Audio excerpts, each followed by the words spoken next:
छत्रपती संभाजीनगरमध्ये संतोष लड्डा या उद्योगपती यांच्या घरावर काही दिवसापूर्वी दरोडा पडला होता आणि त्या प्रकरणातील आरोपी पोलिसांनी अटक केली होती आणि त्यामधला अमोल कोतकर जो आहे तो फरार होता। परंतु 2 दिवसापूर्वी अमोल कोतकर यांची वाळूज परिसरातील जी कचरापट्टी भाग आहे तिथं एन्काउंटर झाला आणि त्यांचे कुटुंब आपल्यासोबत आहेत। रोहिणी कोतकर आणि बाबूराव कोतकर त्यांचे वडील आहेत।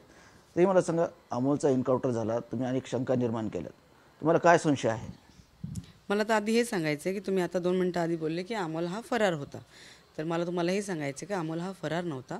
तो रेग्युलरली मार्केटमध्ये फिरत होता, घरी येत होता, तो वाळूजलाही जात होता, तो औरंगाबादमध्ये सगळीकडे फिरत होता। हा फरार नव्हता, हा नॉर्मल वावरत होता जसं सगळे लोक वावरतात। आता तुम्ही तुमचा प्रश्न विचारा परत। तुमच्या काय पोलिसावर काही तुमची शंका आहे की एन्काउंटर केला आहे, अमोल त्याच्यामध्ये त्या चोरीमध्ये नव्हता, पण पोलीस म्हणतात तो होता त्याच्यामध्ये? ॲक्च्युली मला हे विचारायचं आहे की प्रत्येक वेळेस स्टेटमेंट चेंज केलं जातं आहे। पोलीस म्हणतात की आम्ही त्याच्यावर संशयित म्हणून त्याला पकडलं आणि एन्काउंटर केलं। तर संशयित व्यक्तीवर एन्काउंटर होत नसतं। तो मोठा जरी क्रिमिनल असेल तरी त्याच्यावर एन्काउंटर होत नाही, पण संशयित म्हणून त्यांनी एन्काउंटर केलं।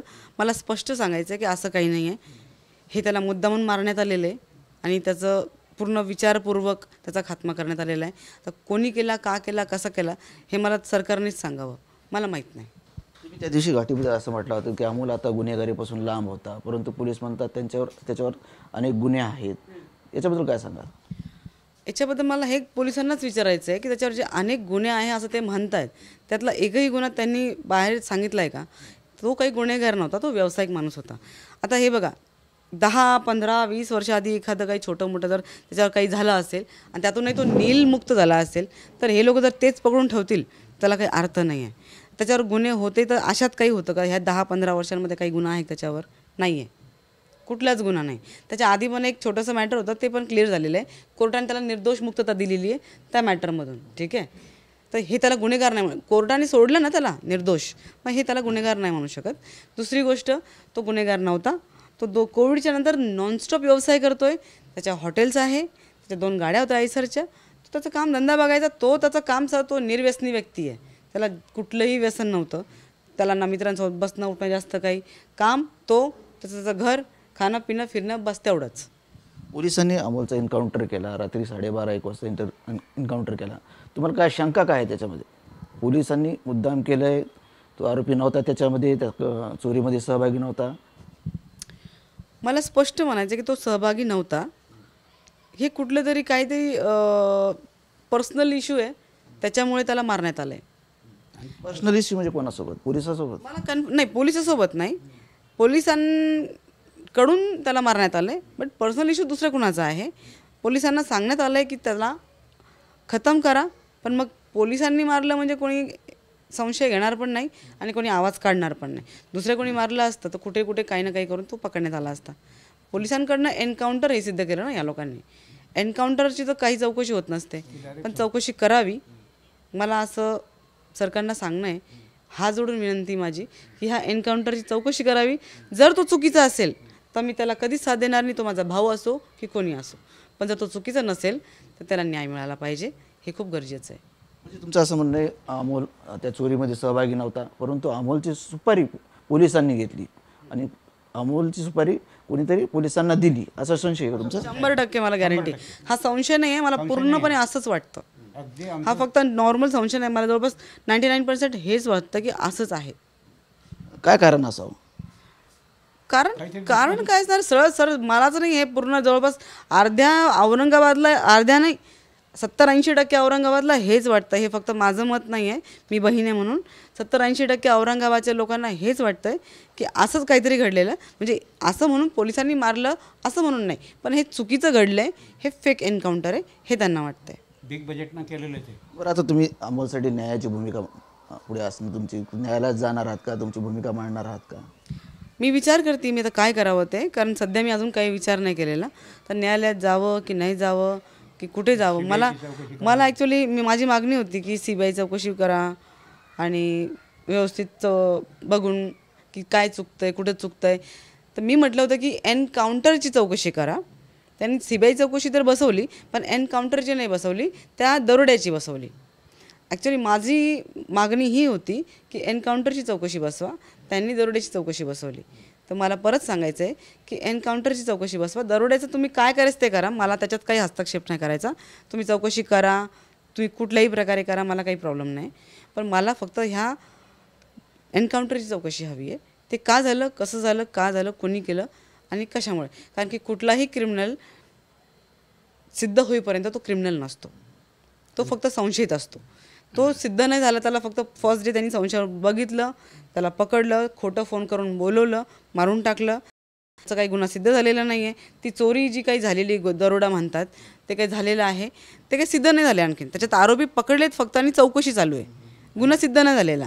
आणि तसंही मला स्पष्टपणे हे विचारायचं आहे, कुठलाही गुन्हेगार आपण जेव्हा पकडतो, आपण म्हणजे पोलीस जेव्हा पकडते तेव्हा ती त्याला पायावर गोळी मारते किंवा कुठेही साईडला गोळी मारते गुडघ्याच्या खाली, की तो पळू नये, त्यांनी पकडण्यात यावं, पडावं त्याने.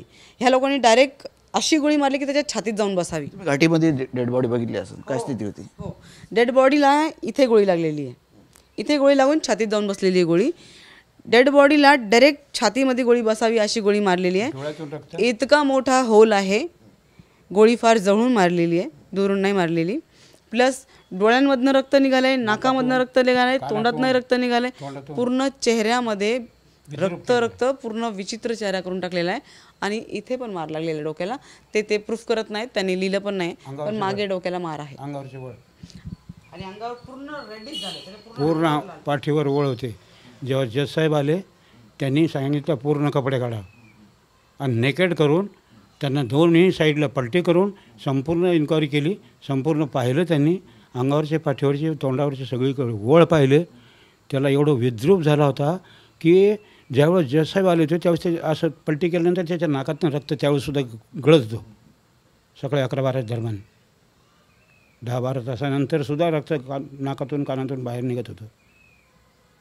हे मी अक्षरशः आम्ही पाहिलं आहे, कारण ज्यावेळेस जज साहेब आले त्यावेळेस आम्ही सगळे गेलो होतो. आरोपीला असं नाही मारतो सर, हे पूर्णपणे खुन्नस काढण्यात आलेली.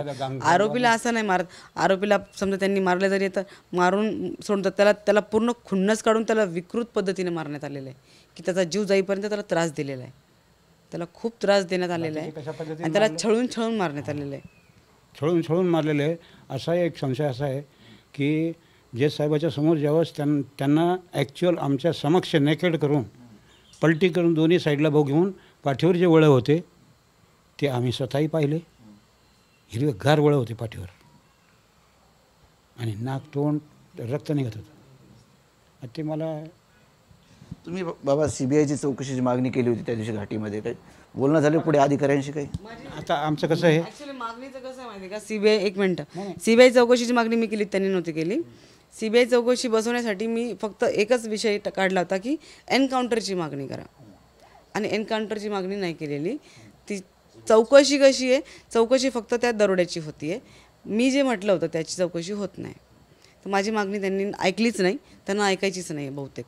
आणि मी सेकंड डे CP ऑफिसमध्ये ते जेव्हा गेले होते, मी माझा हाच प्रश्न घेऊन की एन्काउंटरची माझी मागणी आहे, तुम्ही त्याची चौकशी बसवा. ते म्हटले की आता आम्ही CBI-कडे CID-कडे दिलेलं आहे, त्यांच्या पद्धतीने करतील, आमची जिम्मेदारी सुटली, असा हात केला त्यांनी. म्हटलं ठीक आहे. CP साहेबांनी डायरेक्ट सांगितलं असं, आम्ही काय करू, CP साहेबांनी डायरेक्ट सांगितलं आमच्याकडे हे प्रकरण नाहीच, हे सगळं CID-मध्ये दिलेलं आहे, तुम्हाला काय चौकशी करायचं CID-कडे जा किंवा हेड ऑफिसला पुण्याला जा, असं त्यांनी क्लिअर सांगितलेलं आहे. एकदम सरळ त्यांनी हातवर केले. आता मदत कोण करणार आहे, कोणी ते आम्हाला काहीच कळत नाही. पोलिसाकडे जावं, न्यायालयात जावं की कुठे जावं हे आम्हाला अजूनही कळत नाही. आम्ही थोडं विचारत आहे, एक तर आम्ही दुःखात पण आहे आणि विचारत पण. आणि या भानगडीत नाही, कशा पद्धतीने जावं ते आम्हाला माहीत नाही. आणि दुसरी गोष्ट ही, हे प्रकार परवा दिवशी झालेला आहे. काल संपूर्ण दिवस मौत माती करण्याला गेला. आज संपूर्ण दिवस 4 वाजेला 4:30 वाजता आम्ही तिथून त्या कायगाव टोक्याला जाऊन त्या राख नेऊन टाकावं लागते, त्याच्याकरता ते विसर्जन करून आलो. आणि आम्हाला कुठं जायचं हे आधी समोर जे पडलेलं आहे त्याची विल्हेवाट केली. आता आम्ही ठरवू. आता आमचं तर कसं, आमचं मेंटल गेलेलं आहे, स्पष्ट सांगायला हरकत नाही. माझ्यासमोर सकाळी एक माणूस मला भेटायला आला, तर मी त्याला ओळखलं नाही, शेजारचा माणूस आहे. मला मेमरी नाही आहे, तुम्ही कोण आहात. मला 10 मिनटं लागली त्याला ओळखायला. म्हणजे आम्ही आता अपसेंट माइंड झालेलो आहे. काय करावं काय नाही करावं, थोडं शांत डोक्याने विचार करू. 2-3 दिवसात मोर्चा तर निघणारच आहे, सामाजिक लोक मोर्चा काढणार आहेत, सगळे लीडर आमच्या पाठीशी आहेत. आम्ही कमीत कमी 25-26 लोक, 22 ते 25 लोक आम्ही कमिशनर साहेबाच्या ऑफिसमध्ये जाऊन संपूर्ण प्रत्येकाने आपला आपला संशय व्यक्त केला. सर्वांनी आग्रह धरला की बुवा एन्काउंटर का झाला आणि कसा झाला.